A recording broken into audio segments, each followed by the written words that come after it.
Hello bookworms, I'm Becca. Today I'm going to be talking about all the books that I've read since January because I realized that I hadn't made a wrap-up video. I stopped doing TBRs, I stopped doing wrap-ups. Basically the only videos on my channel are freaking book hauls, and yeah, that's gonna change. Probably because I did the Strike Back video-a-thon and that like wiped me out for the entire year. So here we go. I have my phone pulled up because I actually don't remember like when I read these books. I just know that I read them. And I'm just going to give a brief overview of the books and my rating and then say when I read them. So in February, I read 13 Minutes by Sarah Pinborough.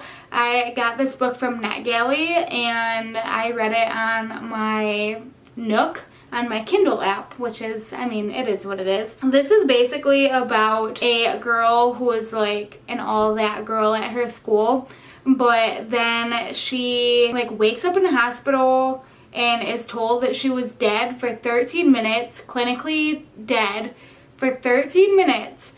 And she doesn't remember anything that happened, and she's worried that her friends like had a hand in this somehow. So it's kind of like a mystery. It was pretty trashy, but I loved it. It was definitely like a guilty pleasure read. I couldn't put it down. It's not like the best thing I've ever read, so I only ended up giving it 3 out of 5 stars, but I still really enjoyed it while I was reading it, and I found myself thinking about it a lot when I wasn't reading it. So yeah, there's that. And it's in bookstores now, so if that sounds like interesting to you, it's a young adult thriller, and I would definitely say give it a try if you're into stuff like that. Also in February, I read The Upside of Unrequited by Becky Albertalli. This takes place in the Simonverse, but it actually has to do with Abby's cousins, Molly and Cassie. Molly like gets a lot of crushes, but she's never actually been in a relationship, and Cassie has been in a lot of relationships. Then Cassie ends up getting a girlfriend.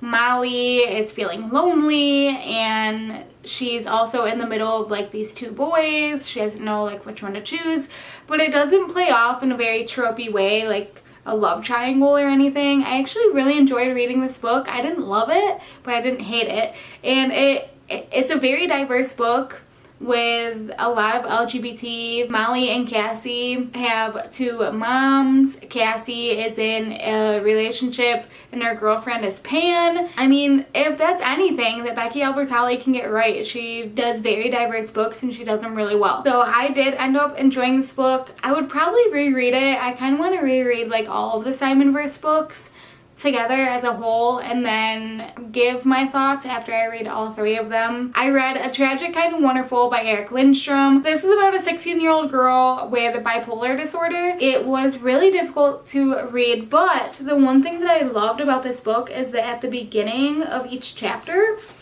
it has like her own code for letting you know like her moods, like if she's manic or depressive right now. And I thought that was really interesting. I don't think I've read a book with a character who was bipolar before, so I enjoyed reading this one. The only thing I didn't like, and this is kind of spoilers, so if you don't want to hear this, then I don't know, mute it until I put the book down.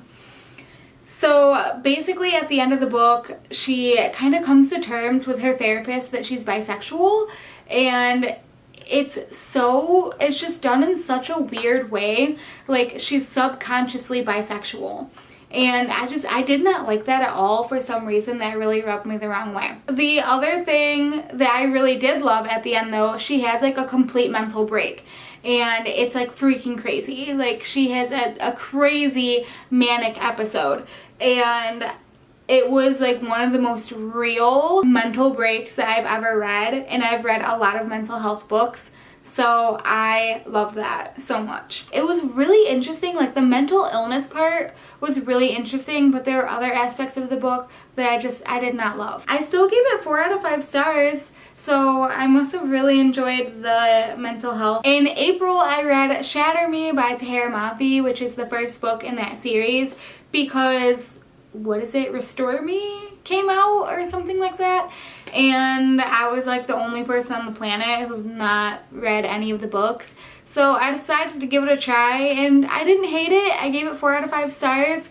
I bought the second book in the series so that I can continue on with it at my leisure. So maybe that will be happening soon. And yeah, I thought that it was a really solid beginning to a series, but I feel like I'm not quite sure how it's gonna go from here.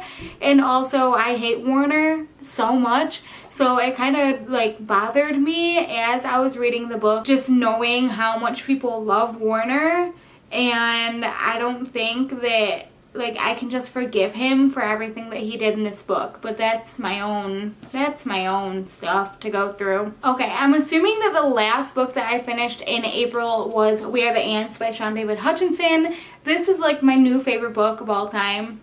Probably not of all time, but it's up there. Yeah, it's really freaking good. I gave it 5 out of 5 stars. It has mental illness, it has grief. There's like really cool sci-fi in it too, but not in a way, I just flicked my phone down, but not in a way that like I thought it was going to be. So basically we follow a teenager named Henry who keeps getting abducted by aliens, and then one day the aliens give him the choice that in like 144 days he can press a button and save the world from ending, but he doesn't know if he wants to save the world. He is going through a lot of things in his personal life. His family life is kind of crazy, and his boyfriend like committed suicide. He's just like not sure if he really wants to keep living. Not like in a suicidal way, just like what's the point of it all type of thing, like existentially. And I thought that it was really cool, and he kept like asking people in his life at various points throughout the book like if they could save the world, would they? And I thought that it was just such an interesting like question to pose, especially in a young adult book. I am going to be rereading this one really soon, and I'll probably be defacing the cover and everything. I love this book so freaking much, and I owe it all to Dylan from Dylan the Reader, because this is like his favorite book of all time. I did the We Are the Ants read along, and freaking I'm obsessed. So thank you, Dylan. Then in the beginning of May, I read History Is All You Left Me by Adam Silvera. I gave this one 4 out of 5 stars. We follow a teenager named Griffin whose ex-boyfriend Theo drowned in a freak accident, but Griffin is like still in love with Theo, and then at Theo's funeral he has to confront Theo's like current boyfriend Jackson, and they kind of end up helping each other through the grief. This book was very heavy. You do not leave the grief at like any point in this book at all. You are just like deep in that heavy mindset for the entirety of the book. It reminded me of We Are Okay by Nina LaCour, because I feel like that had a very heavy atmosphere to it as well. And that is what I really enjoyed about this book. It's my first Adam Silvera book, and it made me at least want to consider reading more books by him. So let me know what book you would recommend next to read by Adam Silvera, because I'm not sure. And as I'm filming this, which is like May 28th, I just finished Leah on the Offbeat by Becky Albertalli. I did like a weird video. I just filmed a weird video about it where it's like part discussion on how I should rate books and part like book talk about how this book made me feel. On Goodreads, I ended up giving it 3 out of 5 stars, but I feel like if I wanted to go as critical as possible, I could give it 2 stars. If I'm rating it based off like my emotions, I could give it 4 stars, because the end of the book got me. Like the last, I don't even know, let me see, the last like 100 pages? Yeah, the last like, I don't know, 100-ish pages, 50 pages, I don't know, really got me and gave me all the feels. But I just kept thinking, like, is that enough to make up for the rest of the book not being the best? But honestly, like, the prom dinner scene is enough to make up for everything. I was like crying laughing at the ridiculousness of it all. If you've read it, you know what I'm talking about.